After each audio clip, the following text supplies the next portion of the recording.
Welcome to Viewing and Reviewing, where I pull older movies off the shelf, watch them, and let you know if I believe they're worth your time to watch or not. I'm Bobby T, your online video store clerk, and I'll be searching through my VHS, DVD, and Blu-ray collection to find titles that I think may be interesting to review. As you can probably tell by my dear friend behind me here, this is no normal podcast. This is the legendary Deathmobile from 1978's Animal House, directed by John Landis and starring Tim Matheson, John Vernon, Tom Hulce, Peter Riegert, and of course the amazing John Belushi as Bluto. I promised to do a walk around of this museum-worthy Lincoln Continental at the end of this video, but before I get there, let me read you the Double Secret Probation Edition DVD cover. One of the most popular movie comedies of all time is also the film that made John Belushi a star. This raunchy screwball comedy, directed with madcap zest by John Landis, offers a relentless spoof of 1960s college life by following the hilarious adventures of the Delta fraternity. In addition to Belushi as Bluto, the outstanding cast includes Tim Matheson, Tom Hulce, Stephen Flounder Furst, Karen Allen, Donald Sutherland, Peter Riegert, and Kevin Bacon, along with Otis Day and the Knights with their show-stopping performance of Shout. To call this film groundbreaking would be an understatement. This film came out while I was still in junior high, so I never saw the unedited version until about 5 years later. But it's hard to overstate how popular this film was at the time. Belushi and the original SNL cast had taken America by storm. Everyone was quoting and impersonating the show, but it wasn't until National Lampoon's Animal House that the comedy landscape in America took a decidedly raunchy turn. Before Caddyshack, before Porky's, decades before American Pie, the original granddaddy of them all was thrust into the American zeitgeist, and film comedy has never been the same. As you can tell by the trailer that you're watching, this is a throwback film based on the fall of 1962, when America was in between the Elvis craze of the 50s and the Beatles invasion of the 60s. As you watch the trailer, you'll notice my badass black and red podcast mate here shows up in a cloud of smoke at the end, which is a fitting legacy for this star. As for the film, we see college life at Faber College through the eyes of two freshmen, Pinto and Flounder, who join a notoriously outrageous fraternity, and the rest is history. Joining the freshmen are college Lothario Otter, who seduces any woman he chooses, including Dean Wormer's alcoholic wife. Attached to Otter at the hip is fast-talking, lawyer-in-the-making Boone, and his on-again, off-again squeeze Katie. President of the fraternity is Hoover, who does his best to rein in the out-of-control festivities so they don't get them thrown out of the college. Except they still have a motorcycle-riding wrecking ball named D-Day, and of course, the 7 years and counting alcoholic lech in a wild man suit known to the world as Bluto. Living next door to the dreaded Deltas are the perfectly perfect and stuffy antagonists named the Omegas, and their potentially closeted president of the student body, Greg Marmalade, who happens to be dating the prettiest girl in school, Mandy Pepperidge. Mandy's best friend and sorority queen Babs hangs out with the rest of the Omegas, who are led by the perpetually anal retentive blowhard Douglas Niedermeyer. Once Dean Wormer puts the Deltas on double secret probation and sicks the vindictive Omegas into obliterating the Delta's fraternity charter, all hell breaks loose. But not before the nightly alcoholic ragers, morning hangovers, toga parties, and road trips with cross-town co-eds. And that's just for starters. Once the Deltas declare all-out war on the Omegas at the homecoming parade with my good friend back here, you will never look at another Macy's Day Thanksgiving parade the same again. So, my overall report card of the film, it looks like this. Does it stand the test of time? Honestly, this is a B+. There are some genuinely cringeworthy moments that aren't PC today. Yes, it's a Me Too nightmare. Yes, every parent in America turned it off and sent their kids to bed, only for the kids to wait until their parents were asleep before they snuck into the living room to watch the uncensored VHS or DVD. Yes, everyone playing a college student in the film could be the parent of a real college student in the day. Yes, the juvenile humor involving drunkenness, puke, underage dating, and thumbing their nose at authority has become taboo, but it's still funny. And if it isn't, you shouldn't be watching this film or my review anyway. The story. Shakespeare, eat your heart out. I believe this is an A-. Please remember, this is the first of its kind. The raunchy TNA high school and college films that followed used this film as their blueprint. Every outrageous comedy since has tried advertising themselves as the Animal House of fill in the blank here. Enough said. Legendary comedy writers Harold Ramis and Chris Miller take us from the first days of the couple freshmen joining a bonkers fraternity and turn it into one of the zaniest tour de force steamrollers in history. The Deltas literally party 24/7 by terrorizing their prig neighbors and their aristocratic sorority girls, but they do it with such diabolically funny and mind-boggling panache that they can't stop cheering, or that you can't stop cheering for them. Even at the fateful homecoming parade that looks like it's curtains for our boys, you know something incredible is about to happen after the rousing pep talk from Bluto imploring them, "Was it over when the Germans bombed Pearl Harbor? Hell no!" Cast. I can't stand here in front of the epic Deathmobile and not give this cast an A+. Just pull up the IMDb cast list and tell me you don't recognize a single name from other projects outside of Animal House. Most of the cast was, and still is, working in Hollywood, over 40 years later. We may have lost Flounder, Stork, Dean Wormer, and the incomparable Bluto too soon, but if this film is their legacy, I hasten to say they deserve to be remembered as immortals. The cinematography. Well, considering this was shot over 28 days at the University of Oregon in Eugene, as well as Cottage Grove and Dexter Lake, Oregon, where many of these same sites are alive and well, I'll give this film a B+. The dilapidated Delta House was destroyed in 1986, but most everything else is still around. I even stayed at the hotel Otter was attacked in for my brother's wedding in 1983. This film looks and feels like 1962 though. Just throw it into a time capsule for another 100 years and our grandchildren's grandchildren will still be laughing their heads off at this classic. And I'll also give a shout out to my sister-in-law and her sister who happened to be in the parade sequence. Yes, this is actually her, and she would have seen this beast in all of its terrifying glory during filming. The music.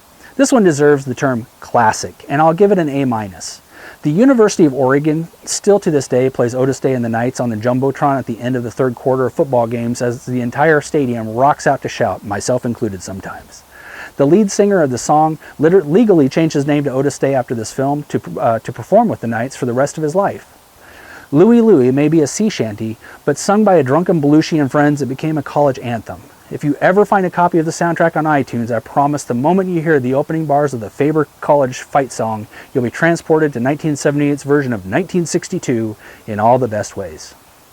So, based on the above scores, this is a personal A-, although some of you out there may think this not as highly as I do, and you may adjust your score accordingly. There are more recent films with better budgets, but this one still holds a very special place in my heart. Unfortunately, today, if a film has National Lampoon in its title, it's usually a straight-to-DVD raunch fest of oversexed, too-old-to-play teenagers find increasingly uninteresting ways to get drunk, get laid, and get arrested by the buffoonish, cardboard cutout bad guys. What a legacy. And it's a shame. The original National Lampoon magazine was edgy, sophomoric, but at the same time sophisticated in its lampooning of American culture. National Lampoon's Animal House was the first, and arguably the best example to launch a new age in comedy that sadly was the zenith and the downfall of the National Lampoon itself. Once Hollywood got a taste of the comedy gold being cranked out by the insanely talented writers at the Lampoon, they all left the magazine for the LA money, and the comedy landscape changed forever. For good or bad is up to you. But the original Animal House is and will forever be a genuine classic worth watching over and over. And I'd be happy to relive the best 7 years of my college education anytime. So I'll give this an easy buy, but I will go further and tell you to buy the 4K Blu-ray if you can. My DVD has the same features as the 4K, but the 2021 remastering of the 4K is the best it's ever looked, and it's worth every penny. The extras may not be new, but the Where Are They Now, a Delta alumni update is a hilarious 23-minute mockumentary catching up with the cast in character decades after the film was made, and that's worth the purchase alone. So, here are a few other raunchy films that actually advertise themselves as the Animal House of. Caddyshack is Animal House on a golf course, starring Rodney Dangerfield, Bill Murray, Ted Knight, and Chevy Chase. This could also be called the Saturday Night Live Open. Also written and directed by Harold Ramis, a stuffy golf course is overrun by new money developer Dangerfield, a bunch of hell-raising caddies, and a green wrecking gopher nemesis to the immortal Carl Spackler. And the PGA would never be the same again. Stripes is Animal House joins the Army. Bill Murray, Harold Ramis, John Candy, and a squad of loonies join the Army and are handed over to overzealous Sergeant Hulce, as Sergeant Hulce tries to make soldiers out of this ragtag group of losers. Murray and Ramus do their best to antagonize, ostracize, and lack of exercise their way from worthless recruits to protecting the country's most dangerous new weapon, an armor-plated Winnebago. I'm not sure if Army recruitment rose after the film, but I'm sure it was eye-opening for new recruits looking to hook up with a sexy MP. And Up the Creek, starring Otter and Flounder from Animal House and Pee-wee from Porky's fame, as a group of career college losers that are blackmailed into representing lowly Lepetamine University in the outrageous collegiate raft race. Racing against our lovable crew are the elitist yuppies from IVU who intend to cheat their way to victory, the sabotage-ready military academy who have their own ways of blowing up opponents' rafts, along with a bevy of bikini-clad sorority kittens to round out the competition. The fact this film not only takes the cast from Animal House, but is also filmed in the glorious Deschutes River in Oregon, really means it earns the moniker Animal House on the River. Now, I promised you a tour of the Deathmobile, so here we go. Well, as you can see, this is the Deathmobile from Animal House. She's actually being housed in the city of Cottage Grove, Oregon, and they graciously allowed me to come down and visit. But I wanted to take you on a walkthrough of this gorgeous girl and let you know just what she looks like today. 1978, she sure was much more taken care of, it looks like.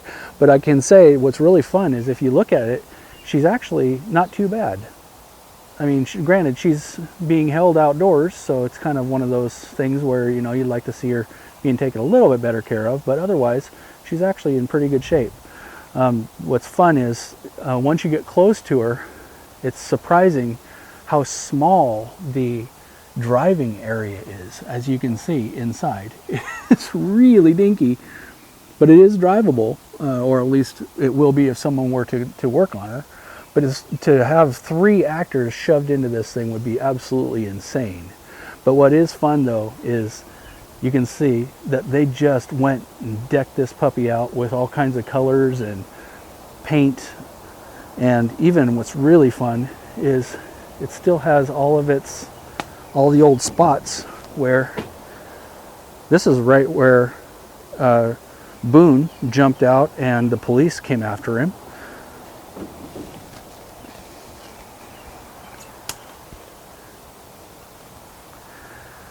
And you can see again just how wonderful this car is. This does deserve to be in a museum. I'm sad that we haven't been able to see it completely taken great care of, but this is absolutely one of my favorite props I've ever seen in film, in one of my favorite films from childhood. So to see this girl being here is just an absolute dream for me. And I hope that you have had as much fun reviewing this gorgeous girl as I possibly could be. If you're ever in Cottage Grove, Oregon, make sure you stop by to see this girl. Sometimes she's out in the open and you never know where you're going to see her, but the parade sequence was filmed in downtown Cottage Grove on Main Street, and a lot of times you'd be surprised. She may still be there, ready to pull her horn, blow her horn, and start going on the attack. That's it for Animal House. If you enjoyed this review, please be sure to click the like button below. If you want to keep up to date on my future reviews, please click on the subscribe button below. If you want to purchase Animal House on 4K Blu-ray, or if you wish to purchase any of the other titles I've mentioned earlier, please follow the Amazon links below. If you have any suggestions for movies you'd like me to review, please leave a comment below, and I'll see what I can do. Thank you so much for watching. Until next time, be sure to help others in need because it's always the right thing to do. And have a great week, and goodbye from the Deathmobile.